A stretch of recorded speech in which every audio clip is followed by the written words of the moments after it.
El título de mi presentación, como lo dijo la doctora Norma, Orbis Pictus, como parte del cambio epistemológico para aumentar el conocimiento. Inicialmente vamos a recorrer lo que vamos a tratar como epistemología. Em, Inicialmente es entendido como el estudio del conocimiento científico, que reflexiona la profundidad del conocimiento, así como su origen, su forma y el cómo debería ser. La epistemología guarda estrecha relación con la filosofía. De hecho, en algunos momentos se le considera filosofía de la ciencia, lo cual lleva a la comprensión contextual de una realidad y se ha diferenciado de la nociología al entenderse esta como el estudio del conocimiento en general. Del griego episteme o conocimiento justificado como verdad y de logos conocimiento, la epistemología observa el contexto en el cual se genera el conocimiento y considera lo histórico, lo psicológico, lo sociológico en el desarrollo científico y se extiende en la adquisición, términos medios, eficacia y límites del ámbito indagado. La epistemología, para algunos teóricos como Popper, está centrado en las teorías científicas consideradas en sí mismas, es decir, la ciencia por la ciencia, al margen de un sujeto cognoscente. Sin embargo, esta es una teoría de la ciencia de un modo restringido. Autores como Locke, Berkeley, Hume y Russell centran el conocimiento están centrados en un conocimiento subjetivo, lo cual es una teoría del conocimiento más amplio, y esta es la que seguiremos para el objetivo que estamos persiguiendo en esta presentación. Nuestro guía inicial va a ser Foucault desde su perspectiva de la episteme, que para él es el modo de pensar, el conjunto de reglas inconscientes que rigen el pensamiento y los modos de conocer.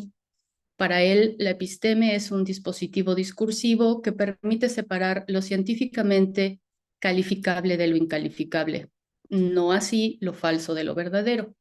La episteme, además, como características, tiene determinaciones temporales y geográficas. Es por ello que el autor considera una episteme occidental, una episteme del Renacimiento, una episteme clásica y una episteme moderna.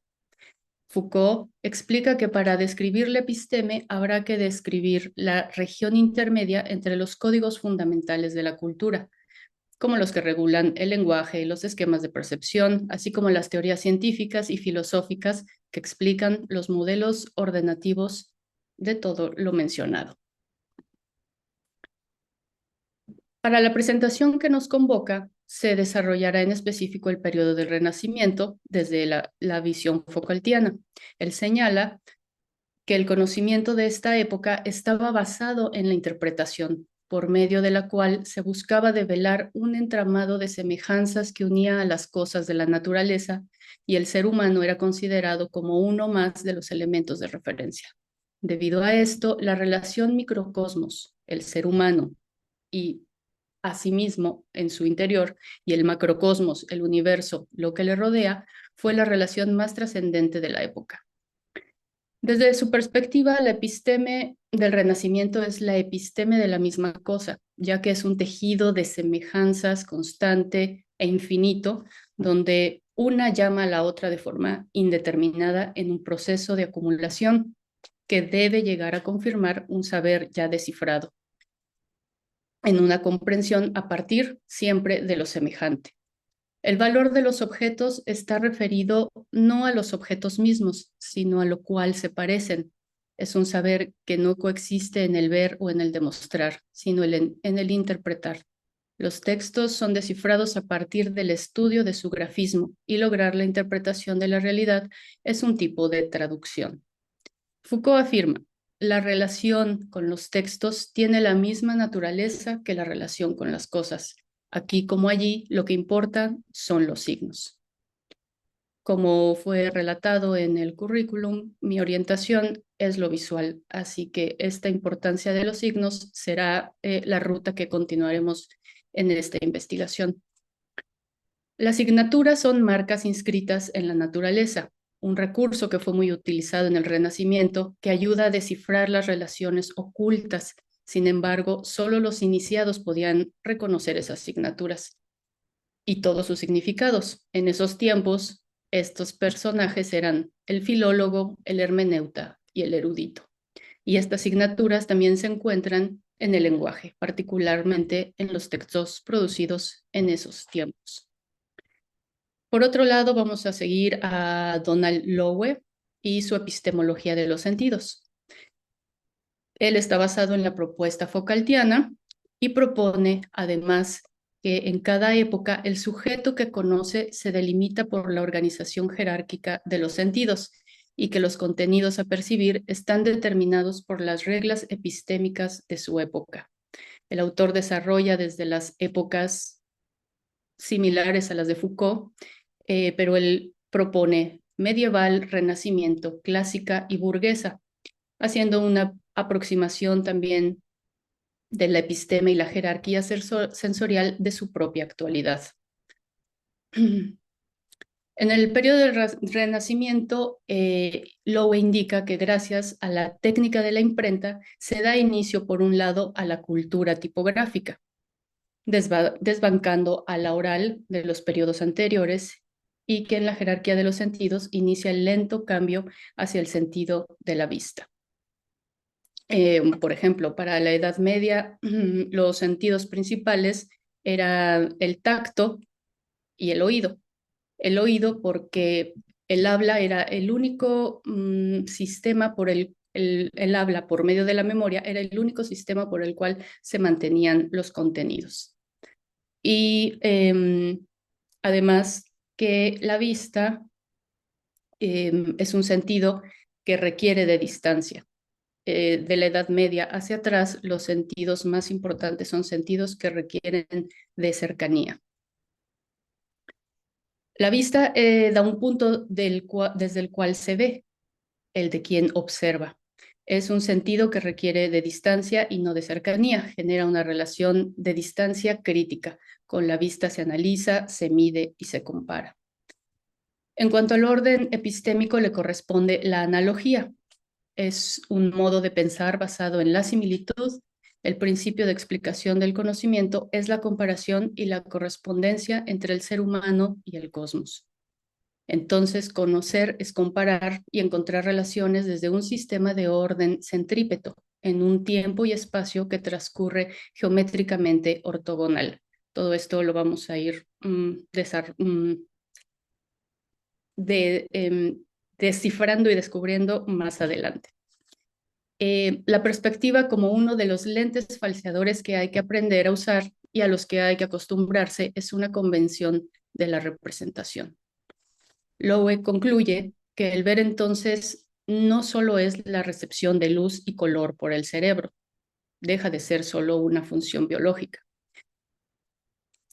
Ver no es solo un fenómeno natural, sino también es un fenómeno cultural basado en mecanismos aprendidos que orientan la selección de algunos elementos que se vuelven adecuados al seguir ciertos esquemas y hábitos que dan coherencia y significado.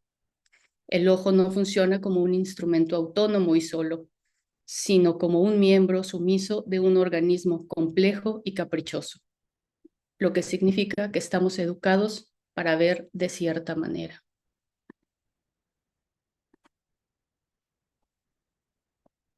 El personaje principal de esta investigación es Jan Amos Comenius, mejor conocido para todos nosotros como Comenio, y a él se le ha considerado como fundador de la pedagogía moderna.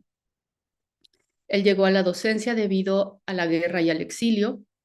Era un pastor protestante de Moravia que tuvo que salir con su familia hacia Polonia, donde se inició en un colegio en la enseñanza de latín, que era la lengua impuesta en la educación, que estaba controlada en esos tiempos por la religión católica desde el medievo. En su visión progresista ya se vislumbraban varias ideas sobre la educación que en la actualidad se siguen propugnando como innovadoras, como por ejemplo, es mejor enseñar gradualmente al estudiantado infantil, permitiéndoles enlazar conocimientos básicos con los más avanzados. Esto nos recuerda a las teorías de Brunner y Wood con el scaffolding o el andamiaje. La educación debía extenderse a lo largo de toda la vida del adulto y no reducirse a la adolescencia. Esto nos ha sonado desde hace más de una década con el lifelong learning y algunas otras que ya hoy las vemos lejanas o superadas, pero que en su tiempo fueron revolucionarias, como preferir el uso de la lengua materna o lengua vernácula durante los primeros años de escuela y no el latín, y una educación sin discriminación, lo que significa que no solo fuera para varones y no solo fuera para las clases acomodadas. Ahora bien, el objeto de nuestra investigación. Comenio, a sus 66 años, publicó su obra Orbis Pictus, o el nombre completo, Orbis Sensualium Pictus, cuya finalidad inicial era ayudar al alumnado al dominio del latín como un texto introductorio a este idioma. Y el libro fue considerado único en sus días debido a su concepto, así como por su apariencia.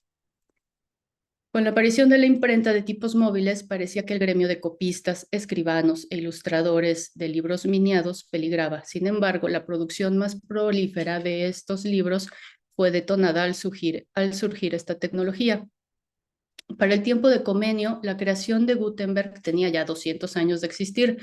Sin embargo, hasta entonces ningún libro de este género educativo se había ilustrado, con excepción de poquísimas ediciones con contenidos religiosos y, por supuesto, en latín, la lengua en ese momento de la erudición.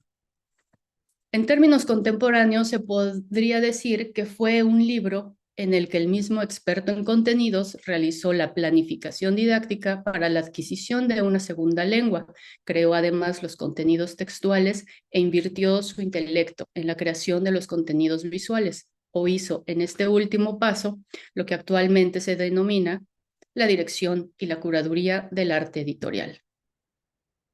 El libro consta de 150 ilustraciones realizadas en xilografía, para las cuales tomó 2 años su creación. La técnica del grabado en madera estuvo muy difundida en Europa desde el siglo XIV para la representación de imágenes piadosas y la impresión de opúsculos. Comenio combinó estas dos expresiones para su dispositivo didáctico. Y no se puede dejar de lado la consideración de que estas planchas de madera requieren un largo trabajo en su talla y que la duración del material es muy breve. Se pierde la calidad de la imagen en esta plancha después de cierto número de impresiones. A diferencia de las placas de metal de otro tipo de grabados o la misma placa en donde se ponen los tipos móviles, resisten muchas más impresiones que la madera. Con esa sorprendente cantidad de imágenes, su intención era crear un libro que facilitara que no fuera difícil de acceder a su conocimiento, ya que para él era de sobra conocido el cansancio que generaban al estudiantado los libros, porque estaban sobrecargados de cosas que debían ser explicadas solo con palabras, para lo que creó un enfoque sensorial sistemáticamente organizado. Comenio, desde una perspectiva aristotélica de los sentidos, fundamenta el uso de las imágenes, ya que el alumnado primero necesita saber el nombre de lo representado, luego entonces podrán aprender tanto la lengua vernácula como la segunda lengua. Como lengua vernácula se refiere a la lengua materna, la lengua local donde ha nacido. En este caso, el latín. Bueno, la segunda lengua era el latín. Para Comenio era claro que las palabras no deben aprenderse aparte de los objetos a los que refieren, ya que los objetos no existen separadamente y no pueden ser aprendidos sin las palabras, pero ambos existen y ejecutan sus funciones paralelamente. En la actualidad no nos parecería particular el hecho de que las imágenes y el texto conviven en un mismo dispositivo educativo. Sin embargo, cabe resaltar que esto ocurría en pocas ocasiones debido, por un lado, a lo complicado de la técnica de impresión, así como por los altos costos que esto representaba, ya que las pocas publicaciones que gozaban de estas características bimediales eran subsidiadas por los poderes religiosos, cientificistas y políticos. Y por otro, se puede considerar una carencia de educación o una necesidad baja para la educación formal. El analfabetismo era una característica de aquellos tiempos. La educación no era obligatoria y estaba restringida por diferentes factores sociales, económicos, de género, laborales, de clase. Y no había una necesidad de sociedades alfabetizadas para la realización de la mayoría de las actividades económicas de esos tiempos. Y a su vez, la representación del mundo y la reproducción de lo visual no era algo que tuviera demanda porque la gente bien no podía ni siquiera conocerlo. Es así que un libro que no fuera particularmente sobre temas religiosos se pudiera realizar con tan alto grado de esfuerzos intelectuales, técnicos y materiales. Pero al mismo tiempo, el dispositivo sorprendió no solo a los hablantes de Polonia. El libro se tradujo a otros idiomas a lo largo del tiempo. Solo al siguiente año de su publicación, en alemán y latín, se tradujo al inglés y así continuamente al francés, italiano, checo, húngaro, árabe, mongol, persa y turco. Es decir, se extendió por toda la actual Europa del Este, Europa, hacia Inglaterra, eh, Medio Oriente y Asia. Aquel librito lleno de imágenes, nomenclaturas y descripciones transformó en las instituciones educativas el modelo de enseñanza y el cognitivo del alumnado. Técnicamente modificó las estructuras al hacer libros para la enseñanza y culturalmente innovó en la forma de conocer el mundo a través de la representación. Inició una revolución en la forma de pensar la enseñanza de aquellos tiempos. Ahora bien, vamos a hacer una pequeña práctica, una práctica de lectura de la imagen.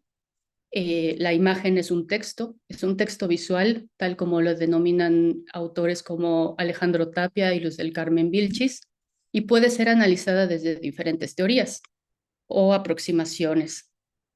Se puede hacer desde la semiótica, desde la fenomenología, la hermenéutica, la iconología, la psicología, la retórica de la imagen. Pero la que me gustaría hacer aquí sería la aplicación de la teoría que hemos abarcado hasta ahora, en la que hemos tenido como guías fundamentales a Michel Foucault y a Donald Lowe. Para ello vamos a iniciar con esta imagen que está al lado derecho, espero que también para ustedes, al lado derecho de esta página justamente de Orbis Pictus. Esta es del 1666, no es la que hizo directamente Comenio en el 58, 1658, pero es 8 años después. Es como la más cercana, la versión más cercana que se tiene y es de dominio público, todas las imágenes, por lo cual no tendremos ningún problema de derechos de autor al utilizarlas en esta presentación. Y otra situación, el formato de la página para hacer el análisis no nos ayuda mucho, por lo que me he tomado la libertad de cambiarle el formato para poder guiar esta pequeña verificación epistemológica. Voy a tomar con este. Bien. Entonces, ya tenemos un poco más cerca la imagen, podemos empezar a analizarla por medio de todo lo que nos han dicho. Primero, pues verificamos que sí, evidentemente es un libro, tiene toda la formalidad, tiene una paginación, tiene un número de tema, en este caso de lección. Tenemos dos títulos. Esto funciona muy bien. Tenemos dos títulos, uno que se puede leer, aunque no conocemos el código del lenguaje, lo podemos leer, es una tipografía que conocemos. La segunda nos cuesta un poco más de trabajo leerla porque está en un estilo visigótico, que es más conocido como estilo gótico, y nos cuesta un poco más de leerlo, además de que al parecer pues tampoco es nuestro código de lenguaje, pero no nos detenemos ahí. Vamos al siguiente elemento, que es la imagen en sí misma, que podemos reconocer por toda la historia visual que tenemos de qué se trata. Supongo que todos vemos un barco, por llamarlo de una manera general, si no tenemos los conocimientos específicos de la náutica para poder decir qué tipo de barco es, pero vemos que es un barco. Se sugiere abajo, debajo de él el agua, aunque es un grabado, podemos identificar con esas líneas sutiles. Aquí hay unas montañas o colinas y se sugiere un cielo en la parte de arriba. Vamos al primer bloque de texto, que vemos que está separado en dos columnas. La primera columna, con el mismo estilo tipográfico que se llama, es un estilo latinizado, un estilo podría ser romano. Lo que nos indica el estilo de nuestra tipografía es, uno, que lo reconocemos, porque es actual. Muchas fuentes tipográficas están inspiradas en este estilo y han llegado a nosotros como Times New Roman, la más utilizada, y porque se caracteriza por tener estas pequeñas terminaciones o inicios que se llaman patines, y que también este texto en el título las tiene, por lo que podemos ver unas pequeñas similitudes, ¿no? Ya se empieza a ver. Después sigue una barra que divide. En este momento no sabemos por qué divide, pero está dividiendo. Y posteriormente vemos este otro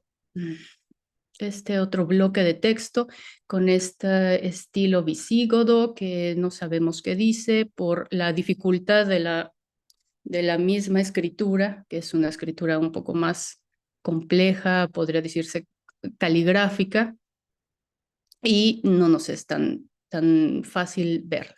Pero intentemos leer un poco los códigos lingüísticos que más o menos podemos leer. La primera columna. Vemos una serie de palabras que, si no tenemos la formación anterior, no podríamos decir qué lenguaje es, pero tenemos información que hemos escuchado a lo largo. Este libro, como les dije, estas imágenes son del 1666, no es tan lejana de la primera edición que hizo Comenio.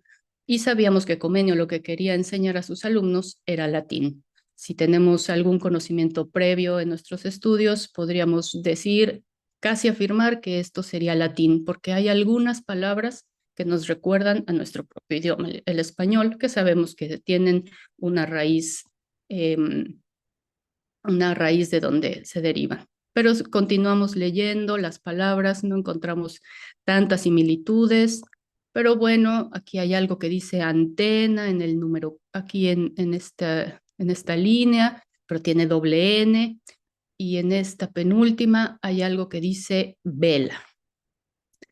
Me quedo con vela, es de todas las palabras que están ahí, no hay ninguna similitud más que vela. Después empiezo a ver algunas anomalías, tanto en mi texto al ir tratando de identificar qué hay, como en mi imagen al estar revisando de qué se trataba. Veo una serie de elementos que no son palabras. Veo estos que son números. Los enmarco, los que ya vi, números. Hay una numeración del 1 al 5 en la primera columna y veo una numeración más larga hasta el número 17, 18 en la imagen. Entonces veo cuál es la relación entre esa imagen y mi primer bloque de texto. No reconocía ninguna palabra de todo este primer bloque de texto más que vela. Si yo uno mi número 5 al número 5 de mi imagen, es una vela. Entonces ya sé que si esto es latín, en latín vela también es vela, como en español. Y lo cual me indica que tal vez, si yo vuelvo a identificar en el segundo bloque, veo una numeración del 1 al 5. Entonces, ¿será que vela significa esta palabra que está aquí, que podría pronunciarse segel? Hago una relación inicial de que 1 es 1, 2 es 2, y la relación que continúa hacia la imagen. Entonces, puedo decir y casi afirmar que además, las palabras que están antes del número están en un estilo un poco diferente. Estas palabras están en lo que ahora conocemos como itálicas o inclinadas. Y en el otro idioma aparecen de un tamaño más grande y más bold o más gordas, digamos, con con un cuerpo de línea más ancho.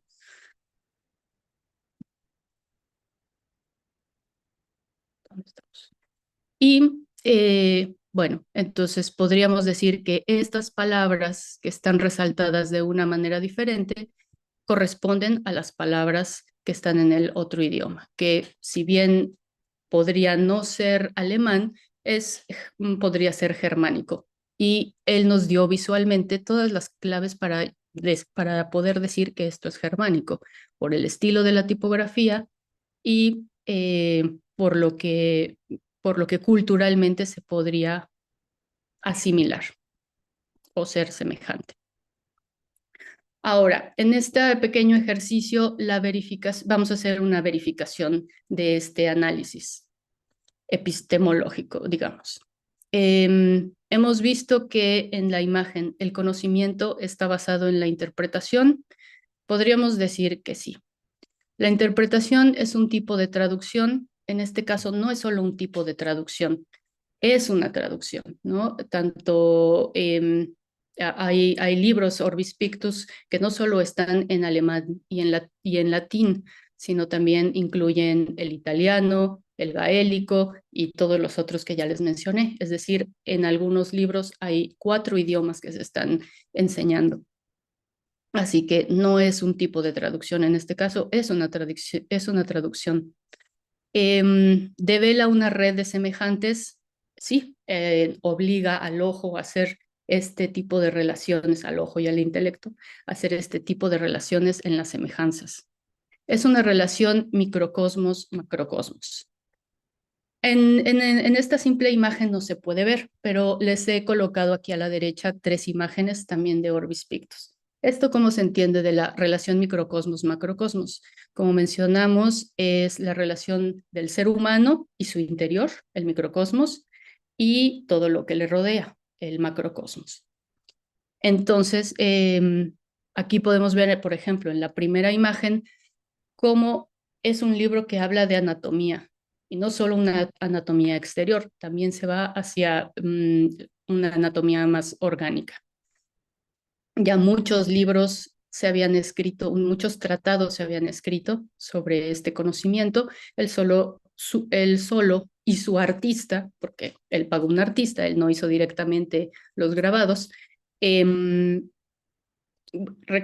seguramente habrán recurrido a todos esos tratados para obtener estas imágenes con un poco más de confianza en la información, digamos. Y la segunda imagen, que está hablando, es una lección en la que se habla más bien de los grados de la Tierra, lo que se conocía en ese momento, no particularmente de geografía, porque pueden ver ahí es América y México no se ve con muy buena cara. Em, el conocimiento es una mezcla inestable. También por eso les pongo estas imágenes aquí del lado derecho. Se habla de anatomía, se habla de astronomía, se habla de geología, se habla de arquitectura, se habla de los valores. Entonces, es un amplio espectro del conocimiento el que está vertido en este libro. Ahora, desde la teoría de Lowe y su episteme desde los sentidos, es una episteme analógica, es decir, de la comparación. Sí, vemos la estructura, todas estas redes tejidas, es una estructura de analogía entre un idioma y otro, entre una palabra y a lo que corresponde en imagen, entonces es continuamente analógica. Proviene de una cultura tipográfica, sí y no. La cultura tipográfica, su condición es que sea, que venga de la imprenta, esta es una talla en madera, que es un formato diferente, pero sí porque sigue aludiendo a ese método que ya llevaba utilizándose o esa técnica de impresión que ya lleva utilizándose por 200 años anteriormente.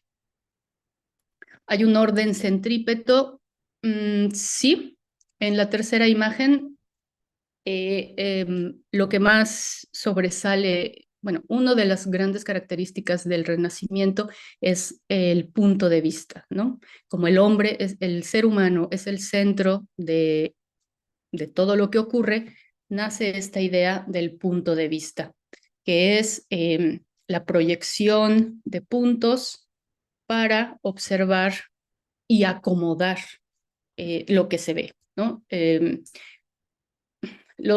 Finalmente, la pintura, los grabados, todo el arte apuntaba hacia esas estructuras modeladas, no naturales, pero de ver así, en perspectiva, ¿no? La visión ortogonal, que no es natural, pero de alguna manera era una forma de organizar. Así que el orden centrípeto significa que es desde el observador, desde el ser humano, como el centro de todo lo que se ve y todo lo que se relaciona con él. Como agente de enseñanza se reconoce que está el filólogo, el hermeneuta y el erudito, pues yo diría que el mismo Comenio cumple con todas estas características, ¿no? Por sus conocimientos, de hecho, sí podríamos asumir que sea un erudito, ¿no? Por todo el conocimiento que abarcaba, siendo que él trabajaba fundamentalmente con jóvenes o niños. En ese tiempo no había gran diferencia entre ser niño o ser adulto. Eso ya nace hasta la burguesía. Y bueno, ya hecha la verificación, podemos concluir que las imágenes que planificó Comenio ya no son imágenes que narran historias comúnmente conocidas por el oído y que se encuentran en los lugares sagrados o que hablan de eventos sagrados. Tampoco son las imágenes que solo los eruditos pueden descifrar por sus conocimientos de una cientificidad encriptada. Lo que propone Comenio es referir el lenguaje al lenguaje y usa el comentario y la asignatura en favor del aprendizaje. La imagen como comentario del texto multilingüe y este a su vez se comenta entre sí al presentarse en evidencia las diferentes lenguas de equivalencia a las palabras entre sí, y aún más la imagen comentada con una numeración guía que la relaciona con la parte del texto que le corresponde. Es así que surge un entramado de relaciones de similitud entre imagen y texto y a su vez entre idioma e idioma, lo que da paso a lo que se puede denominar una imagen surgida para enseñar, una imagen educativa, una imagen que contiene un método de enseñanza basado en la similitud y la correspondencia. Además que Comenio saca completamente de una tendencia de interpretación basada en el misterio, ya que él brinda con evidencia, si quiere decirse estructural, ya no es una imagen que solo es artística o que está llena de misterios encriptados en sus símbolos. Más bien, estas imágenes develan la construcción de la interpretación por medio de las asignaturas a las que se les llama actualmente nomenclaturas, como un elemento dinamizante de la evidencia de estas estructuras relacionales y analógicas. Comenio aplicó toda la episteme acumulada de su tiempo, de la misma cosa, para hacer la diferencia, al realizar un libro para enseñar a sus alumnos una segunda lengua, el latín, que de una forma que es una forma que no se había hecho antes, no solo a través de letras, sino con el apoyo de la imagen. Y develó de alguna manera las estructuras de la episteme a las jóvenes generaciones, y que transformó el ámbito de la enseñanza y el proceso del conocer en adelante. Y no olvidemos que todavía hoy nuestra época y cultura son fuertemente analógicas, ya que como occidentalizados arrastramos los patrones establecidos en el Renacimiento y condicionan nuestra forma de ver. La prueba es que casi todas nuestras imágenes responden al criterio de lo parecido y creemos o pensamos que la analogía es un ideal universal en el que la imagen y la cosa existe un parecido total. Y hasta aquí mi presentación. Muchísimas gracias.